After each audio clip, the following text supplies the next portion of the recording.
Hey everybody, it's Mike from the Mike Wagner Show, powered by SockWeb Studios, brought to you by official sponsor of the Mike Wagner Show, international warring author Mia Molson Missing.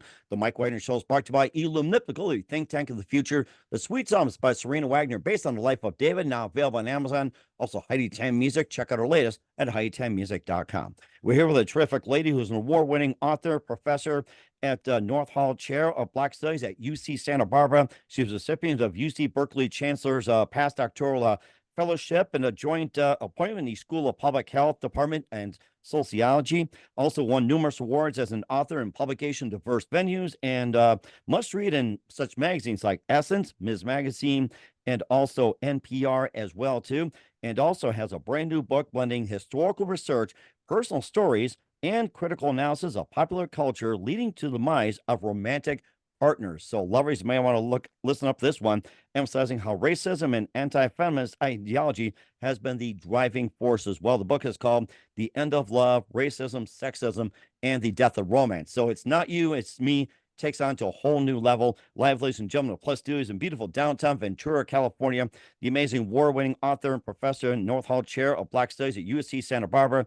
And the book is called The End of Love, Racism, Sexism, and the Death of Romance. And also we'll find out how it is. Ladies and gentlemen, multi-talented Sabrina Strings. Sabrina, good morning, good afternoon, good evening. Thanks for joining us today. Thank you so much for having me. Well, it's great to have you on board as well, too. So you're an award-winning author and professor and North Hall Chair of Black Studies at UC Santa Barbara. You're a recipient of the UC Berkeley Chancellor past doctoral fellowship with a joint appointment in the School of Public Health Department and Sociology, and also numerous awards as an author in publications in diverse venues. You have must-read in Essence, Ms. Magazine, NPR, and more. And you have a new book that's out basically blending historical research, personal stories, and critical analysis of popular culture, leading to the demise of romantic partnerships. The book is called The End of Love. And before getting all this, Sabrina, tell us how you first got started. Well, I was in graduate school and I was regaling my friends with yet another example of a horrible dating experience that I had, because I had been used to passing these off as like comedic relief. And so once one of my friends said to me, "Are you okay?" when I was describing to her a particularly horrific event. And that led me to reflect on the fact that I had sort of been passing off my trauma as a joke, whereas I should instead be trying to think critically about why this was happening to me. So this book began as just me journaling about my experience, and it evolved into something bigger. That's interesting. Talking about journaling in terms of dating, relationships, and everything like that. Is that a journal like, past dates and everything like that? Yeah, I mean, I was just writing down stories. Oh, I wanted wow. to be able to chronicle, yeah, exactly what was happening to me. And I was still trying to infuse a bit of humor, because that was one of the ways in which I was now able to process this, not just to tell a joke, but to try to get through this in a way that was slightly more lighthearted. But if you read the book, you'll notice that there are definitely some lighthearted and funny sections, but the book is pretty serious. We are witnessing the demise of romance. And I think that there are a lot of people who are not prepared for it to go away. And I was going to ask you too, you chronicle stories, journalism and everything. What is your all-time favorite story? Well, I suppose one of the things that really blew me away was thinking about the evolution of Black music. Because if we take a look at Black music from the 40s through about the 80s, so much of it was expressing love and joy and the Oh, value yeah, of I community remember. activism. Yes. Big Yes, band, Motown, and all going of that. into yeah, Boys and Men's, things like that. It's like, oh my goodness, this is like a flashback for me being in radio for a while. So Yes, right. I mean, you can remember the caliber of music then. Around about the late 80s, we started to see a shift. And I want to identify NWA as one of the most important groups inaugurating this change. Now, NWA was raw, they were real, they were talking about things that were going on in their lives, and there's a value to that. But they were also deeply misogynistic. And some of the ways in which they were talking about Black women picked up on racial scientific ideas from the 19th century. And part of the problem is that in the beginning, the audience was largely Black. And people like me, as a young girl listening to this, at that time I would have been in single digit age. I was sort of like, oh, is this about me? I remember talking to elders, female elders, who would say things to me like, no, it's not about you. There's actually women who behave that way.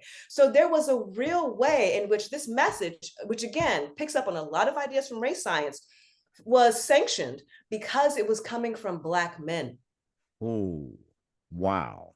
That was something else coming from NWA. And what was their purpose? Like, were they out to make a statement? Were they trying to shock the world or something? Or was it just outright truth from NWA?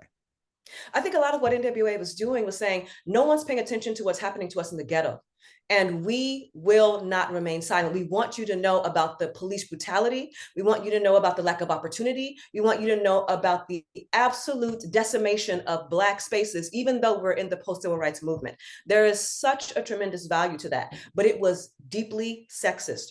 And unfortunately, the women who they were targeting in their music were Black women. It was women in their communities. And so there was a way in which there was a wash over all Black women. And keeping in mind that this is in the aftermath of the Black is Beautiful movement, all Black women were now retainted with these racist ideas about our behavior. And my book is one way in which I'm trying to reckon with the complex nature of many Black women's relationships to rap music. And also thought about it too. It's like during that time you had Boys to Men. I think you had what was it, New Edition? I think there was like maybe a couple Boys to Men is in a sense is trying to save this whole love thing. Do you think they're still trying to keep it alive, or were they overpowered by NWA and all that? You know, NWA entered the scene and they made a tremendous splash. And so there were plenty of people who were still creating music about love and even love within the Black community, love between Black people. But over time, because of the tremendous profits that were available to rap artists, we started to see that music about love started to go away. And right now, think about what you hear on the radio. How often do you hear songs sung by men that are about love and relationships? I think this almost never Uh, happens anymore. it's like a lost art. Maybe a thing of Luther Vandross. I think we need to play more and more Lionel Richie. It's like, I mean, we got to play more and more, but next you know, they'd be turning the dial too. So, Yeah, right. I mean, a lot of young people are into this, but partially it's what they've known their entire lives. I mean, they've grown up with this. So what we need to think about is the messaging. People don't know that romance itself started out as a story. You know, there were also poems, there were lyric poems that were sung. And so we should not be surprised that a genre that actually began in verse, began with a song, could also end with a song. and of course, this goes all the way back to Sir Lancelot, just the very beginning of romance. Sir Lancelot, who knew he would start this whole thing? Yeah, right. I mean, so in the 12th century, when the people were thinking about, what is love, they were like, there was like this whole interest now into re-articulating what relationships between men and women ought to be like ideally. And there was a queen, Queen Eleanor of Aquitaine, who, by the way, mother of Richard the Lionheart, who I'm sure many in your audience have heard of. She was working with a poet, and they drafted this tale of Lancelot, Lancelot the Knight and the Cart. And what they wanted to show was that if a man was valorous and strong and brave, he could access a woman who was beautiful and pliant and significantly elite. And this became the rubric for a romance. Even during that time period, there was another writer by the name of Andreas Capianus, who was trying to detail, okay, well, who's eligible for a romance? He's like, if you're not at least middle class, don't even try it. And if you are a middle class man, you want to make sure that you aim for a woman above your station, right? You should social climb. You should gold dig. In fact, if you're a man looking for a romance. Huh, that's interesting. We thought it was the woman that was doing the gold digging, not the man going after woman gold digging. That is interesting. Yeah, a lot of people don't know that. The very first romances were all about men who were knights or middle classes, we might consider that today, shooting for women who were in the nobility. That's really interesting. And do you think that pretty much set the boundaries of reality, or do you think the bar was set too high, or do you think it was all fantasy and everything like that? Do you think was that the reality could have been achievable, or was this like, no, the bar set too high? Sorry. It was a fantasy, but it was a fantasy that many people bought into. There were so many men who wanted to envision themselves as being devoted to a queen. And in fact, it was not uncommon that there would be knights who would actually attempt to offer their service to a queen for the very purpose of having one of these chivalric romances. Because what people don't know is that early romances were not about marriage. They thought marriage was all about duty, and family and honor. No, no, no. A romance was about infidelity. It was about excitement. It was illicit. Really? Oh my Yeah. God. And that remained true for Rapunzel, do centuries. not let down your hair, please. Romeo, You know go what you're after gonna get. somebody else. Forget Juliet. Juliet, get somebody else, please. It's not you, it's you, babe. Absolutely. And if I'm being honest, I think people also don't want to acknowledge this, but there's a way in which when romance was tied to marriage, it killed the romance. Where's the mystique? Where's the excitement? All of the excitement was about the fact that they were doing something that was against what the church and the family had sanctioned.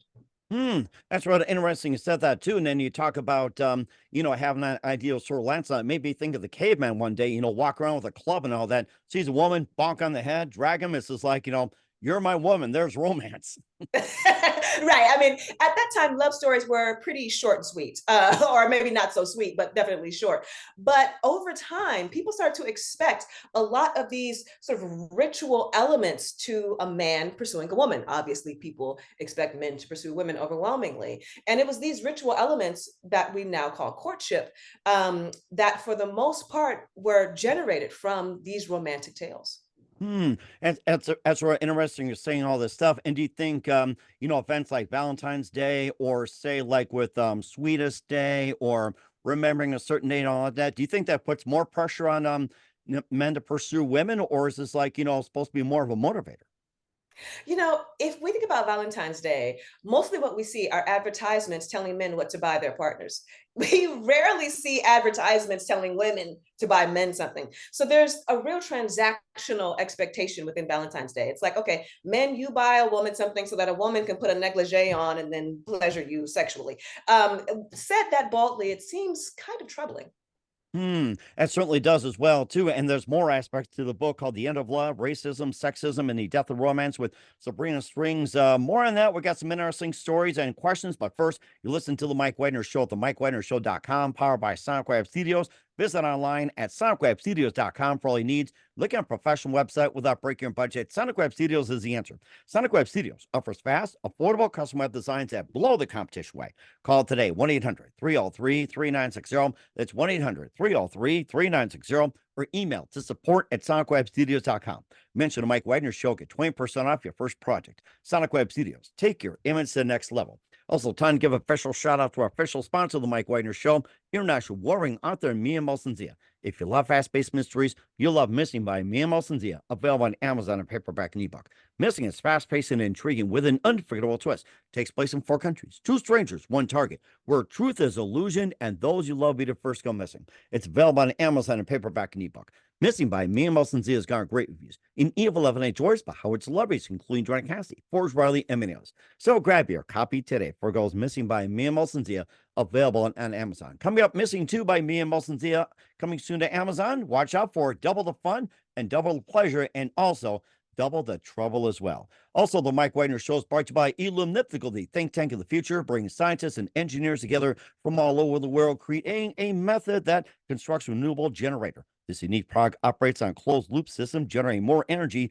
that needs to function. This extra electricity can be used to run everything from homes, power grids, phones, and laptops. This power source is entirely renewable, highly scalable, and more importantly, self-regenerate. For more information, visit facebook.com/illumniptical. That's ELLUMENIPTICAL today. Also, Mike Wagner Show is brought to you by The Sweet Psalms by Serena Wagner, based on the life of King David, including Thursday Exquisite Pains and King David Psalms. The Sweet Psalmist gives a new perspective of David through the Psalms he wrote and his times as a shepherd when he started his complicated, turbulent relationship with King Saul, story of love, betrayal, repentance, and more. Check out The Sweet Psalmist by Serena Wagner on Amazon. Keyword Sweet Psalmist Serena Wagner. Also, Mike Wagner Show is brought to you by High-Time Music, featuring the smash hit Baby Come Back. New music coming soon. Check it out on hightimemusic.com. Also, take the Mike Wagner Show with you on any mobile device. Check out the MikeWagnerShow.com and 40 podcast platforms, heard in 100 countries. And for great gift ideas, go to Amazon.com. Check out the Mike Wagner Show podcast, t-shirts, pop sockets, throw pillows, tote bags, hoodies. Makes great gifts 24/7. Go to Amazon.com. Check out the Mike Wagner Show podcast. And if you want more information, you can email me to the Mike Wagner Show at gmail.com and let me know what you want to order. And for more great gift ideas and books, Amazon.com/Mia Molson-Zia. Check it out today and support the Mike Wagner Show on Anchor FM, PayPal, and the MikeWagnerShow.com.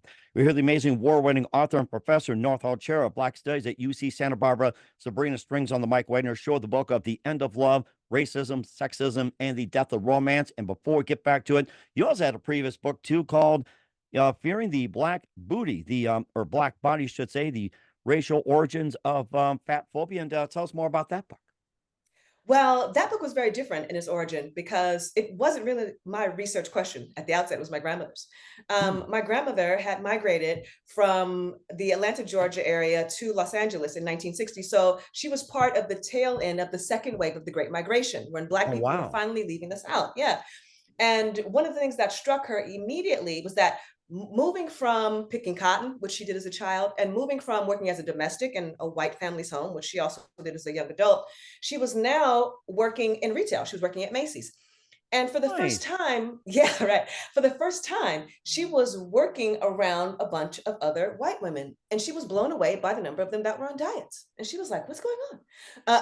Yeah. So by the time I was in high school, she would constantly pull me into conversations. This was the mid 1990s. She'd be like, Sabrina, get in here.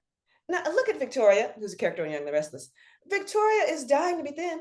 Why are these white women trying to be thin? Like she could not wrap her mind around it because this was not a social value in the American Boy, South in that's a head the 60s. scratcher. Right. So, as a 16-year-old, I didn't really care. I was like, I don't know, can I get a cupcake? I was at my grandmother's house. I was there for I'm snacks ready and for a treats. cupcake after hearing this story. So, but ultimately, in the years since her passing, I thought more critically about how insightful that was. It's like, we have known for a very long time that dieting and slenderness seem to be deep priorities for white women, but no one tried to figure out, well, what can explain the racial component of this? And so my book was the research into that particular phenomenon. That's really interesting. You talked about, how, Black women, were viewed that way too. As I think about the Renaissance as well, too, that, the larger the woman, the more desirable she was. And there was a inclination that, yeah, the, the, the whiter the woman, it's like the more healthy she was and the more children she's able to bear. So it just Yeah. made me think of that for some reason. It's like, why suddenly going from, desire back in the Renaissance, being like, 300 pounds and most desirable to all of a sudden, it's like going down to like, 150. And now the inclination is you got to love cats and don't desire children.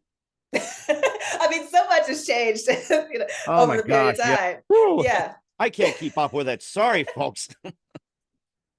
No, but in each case, there was a role of race science because what happened was that in the 18th century, after slavery had been going on for a couple of hundred years, that is the transatlantic slave trade, it started to be difficult to identify just using skin color who should be slave and who should be free. And Mhm. so instead, they were like, you know what? There's a bunch of other qualities that separate us. It's not just skin color. We also think that Black people, people of African descent, are also quite sensuous. I mean, they love sex and they love food. And that's why we believe that Black people are prone to venereal diseases and they're prone to being corpulent. And so we have long heard about the stereotype of Black people being hypersexual, but there was also the stereotype of Black people being hyperoral, of being unable to control themselves in the face of food. And that contributed to the idea that fatness and Blackness were linked and that both should be considered below the character of white civilization. And do you think that's kind of passed on? Do you think that's still going on today? Like, the black race being hypersexual, hyper overdrive, love to eat and everything. Do you think that's still continuing, or because what's happening in social media, NWA and all that, do you think that has gone down a bit? I think social media is making a positive impact. We are starting to see more people coming forward of a variety of different body sizes and saying, I get to live in the body that I have without making changes to please this society, right? If we need to change anything, we need to change the culture.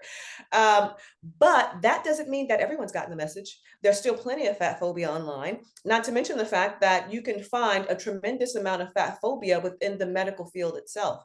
And so we Really? have a long way to go. Oh, yes, absolutely.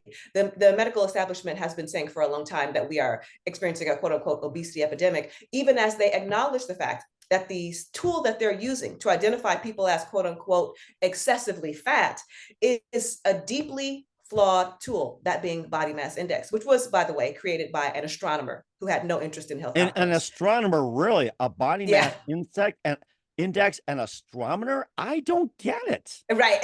Neither do I. Oh, it blows my It mind, makes no seriously. sense. A body mass indexed by an astronomer. I don't get it. Because he never intended it to be the body mass index. He labeled it the Quetelet index. It Mm. was a ratio of weight to height, and he was not doing it for any type of health reasons. He wanted to identify what was the quote unquote average man in the country of his origin, which was Belgium. And he did that. And it was medical researchers in the 1970s in the United States, a particular individual by the name of Ansel Keys, who said, oh, let's recover this tool and let's use it to determine who's too fat. And it's like, that's not why it was created. And that's not what it should be used for now. But he lobbied for more than a decade. And ultimately, he was a powerful enough doctor to get the tool to be used internationally. Oh my gosh, that just blows me away. I mean, Carl Sagan, I don't know if you should really question that one. It's like astronomers involved with this, like, I cannot fit this, to be honest with you. Maybe we should write a song about that. It's like astronomer love. You think it's like, do you think looking to the stars for love, do you think that could take on a different meaning nowadays? And I mentioned about astronomers. I mean, potentially, right? I mean, because people will source any type of old nonsense that will benefit their cause. And that's precisely what happened within the medical field between, let's say, the late 19th century and the mid 1970s. Hmm.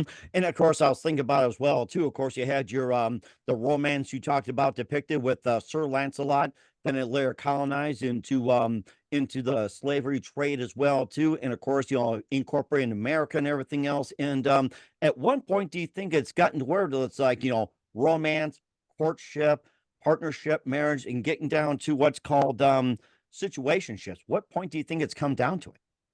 Oh, yeah. Well, for people who don't know, a situationship is a commitment free and absolutely confusing sexual entanglement you may be having with a person. So that perhaps you're having sex, perhaps you are seeing one another semi regularly, but you don't know if you're in a relationship at all. That's a situationship. And those are on the rise. I was talking to my students about them. And as you might imagine, college students get pretty animated when people start asking them about Oh my situationships. gosh, I can imagine that. And one of the things that they said that I thought was deeply poignant was that, what's a problem with situationships is that there's no reciprocity and there's no responsibility. So, unlike a traditional relationship in which each partner is supposed to know their role and they're supposed to be telling one another about their feelings, in a situationship, typically people are hiding their feelings because they don't want to get hurt because they don't know what's going on. This is where we are with romance. Mhm. And do you think the situationship is going to be the new norm for romance, or is that going to or is it going to be like a fad or anything like that? Just like with threesomes, foursomes, the free love movement back in the 60s and 70s. Do you think that's going to continue, or is that going to become a fad like we've had in the 60s, 70s, free love? I think situationships will continue, but I don't think that they'll continue in perpetuity. What I would love to see is for people to take seriously the fact that it doesn't make sense that we are going through right now another gender and sexual revolution. Think about the proliferation of gender identities that we have right now. We don't just have men and women, we have cisgender men and women, we have transgender, we have non-binary, gender non-conforming, we have a bunch of new sexualities, right? Pansexual, demisexual, sapiosexual, all of these new ways of identifying. This won't fit neatly into the romantic ideal in which there is one man courting one woman. It Mhm. doesn't work. So what we're going to see are more polyamorous relationships going forward. And of course, talk about the asexual, pansexual, bisexual, and everything like that. And what genders do you see that's going to be upcoming in the future? I see alien, to be honest with you. I mean, I think anything is possible, right? I think the idea is simply to embrace our diversity as human beings and to be accepting. As long as we're dealing with two consenting adults, we should not be very concerned about what people are doing sexually. That's interesting. And of course, do you think how much is going to affect the traditional marriage? Do you think the marriages are going to pretty much go away permanently, no kids or anything like that, or is that still going to continue, but kind of like a little shaky? Well, I'll tell you what we're seeing. We're seeing that marriage has been declining since at least the 1980s. And so, I mean, because partially the sexual revolution of the 60s and 70s, people were embracing all new forms of connecting, and getting it on. And why not? right? I mean, why should we be beholden to old bourgeois Christian ideals if they no longer suit who we are? So I think we're going to see more of that going forward, more new configurations, polyamory, consensual non-monogamy. These kinds of things are on the rise. Boy, I've got a lot to learn on that one. So, and of course, don't forget our beloved friend Hugh Hefner from Playboy as well, too. Bring the whole Playboy thing, which has really turned everything on its head as an alternative to romance. Oh gosh. Yeah. That was one of the more devastating things for me to uncover in my research, quite honestly, because I thought, well, since I do a lot of research on women's magazines to see what women's attitudes were historically, what if I looked at men's magazines to see how men thought about marriage, especially in the aftermath of the sexual revolution or even during it? And Playboy was devastating to the extent that it was very clearly, unflinchingly saying to men, do not have a romance with a woman if she is a feminist or if she is a career woman. Really? Don't have a relationship with a feminist or career woman? Yes, they thought feminists were these harpies, shrill and annoying. They thought career women were competing with men for men's jobs, right? So only men are supposed to have these jobs. And so what they were advising is that men kind of go around and have free sex, be playboys, have fun, right? And don't settle down with a woman unless she is, well, a Guinevere type. Is she quiet? Is she docile? Is she good looking?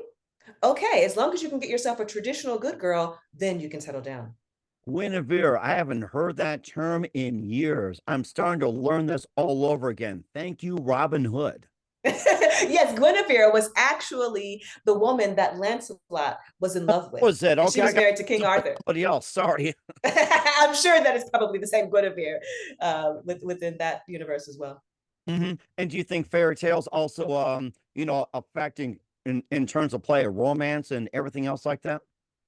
Yeah, it's hard to describe to people how romance was simply a story. It was a fiction that people wanted so desperately to make into reality that it did become reality. We should not in any way turn our nose up at these sort of like fairy tales or other kind of fictional stories and things that we find in pop culture as unreal. They are our reality if we want them to be. And with romance, people wanted it to be. And of course, to get back to some of the stories you shared in your book, The End of Love, Racism, Sexism, and the Death of Romance. And you shared one story, your favorite one, maybe just a couple more stories. And what can people learn from them?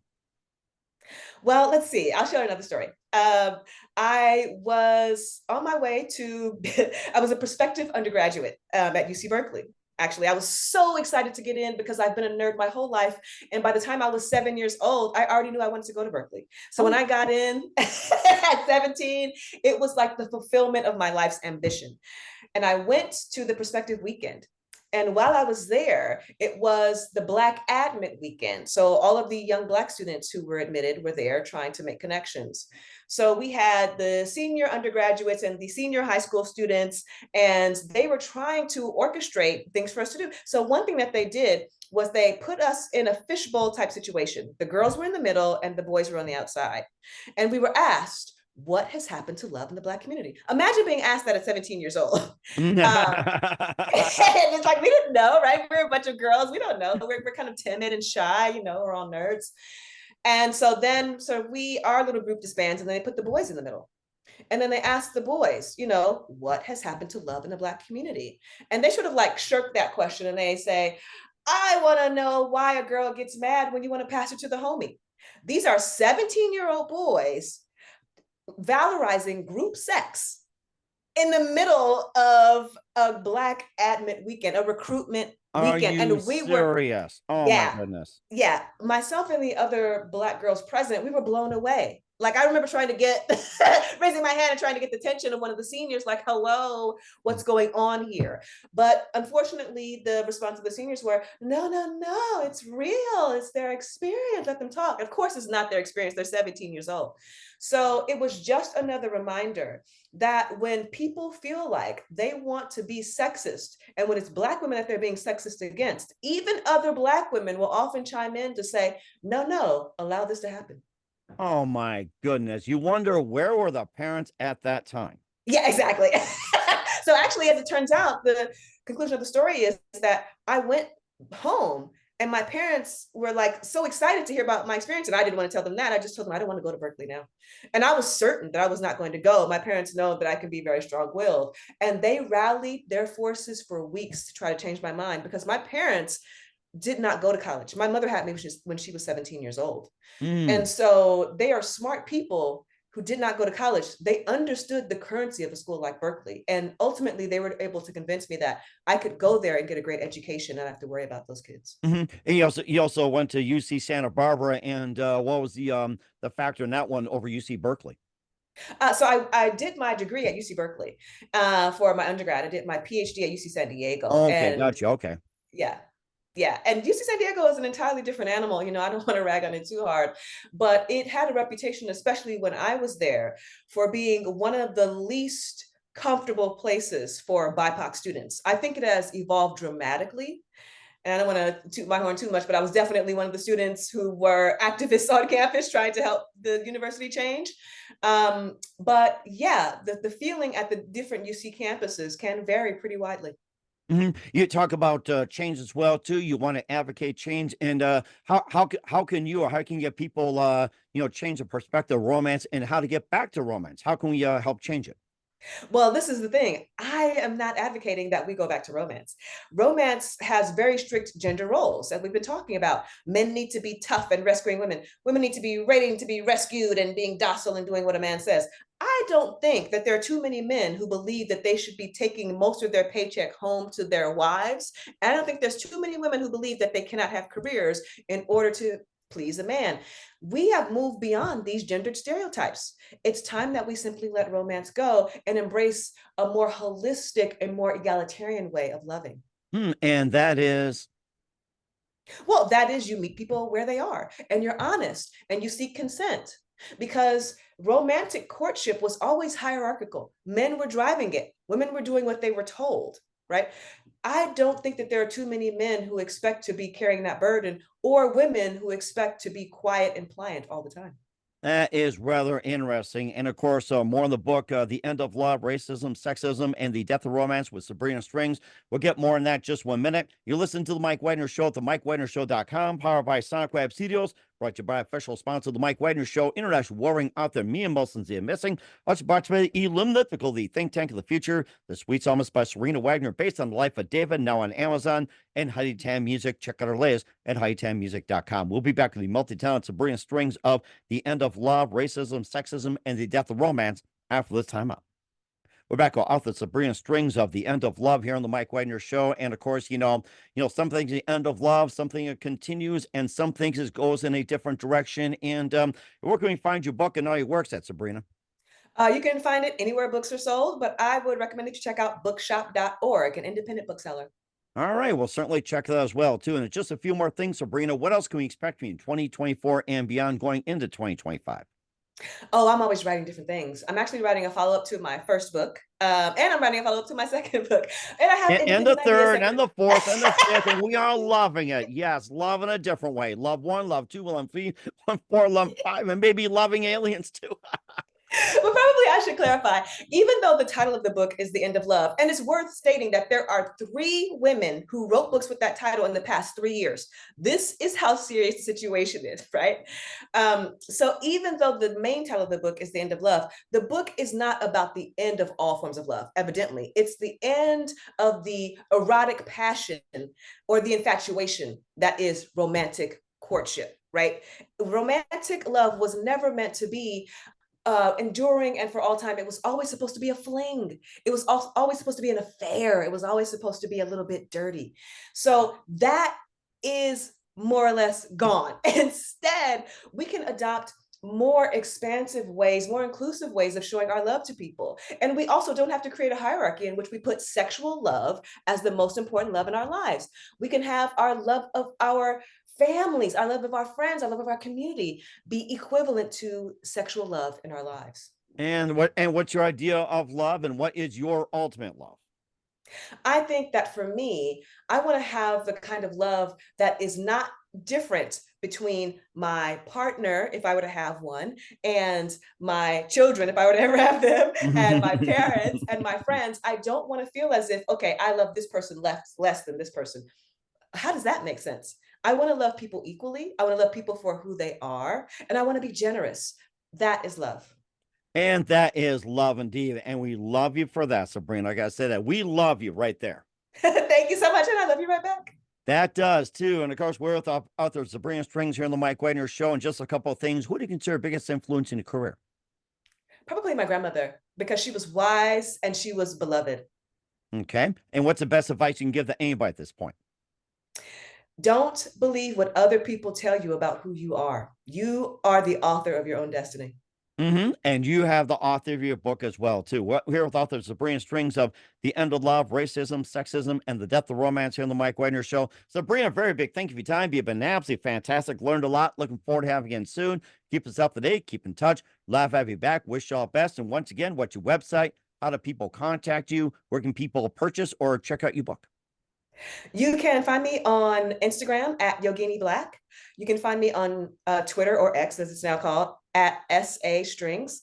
And you can check out my website, sabrinastrings.com. All right, we'll certainly check that out. Once again, Sabrina, very big thank you for your time. You've been absolutely amazing. Looking forward to having you again soon. Keep us up to date. Keep in touch. We'd love to have you back. We wish our best. And Sabrina, you definitely have a great future ahead of you. Thank you so much. And I can't wait to come back on the show.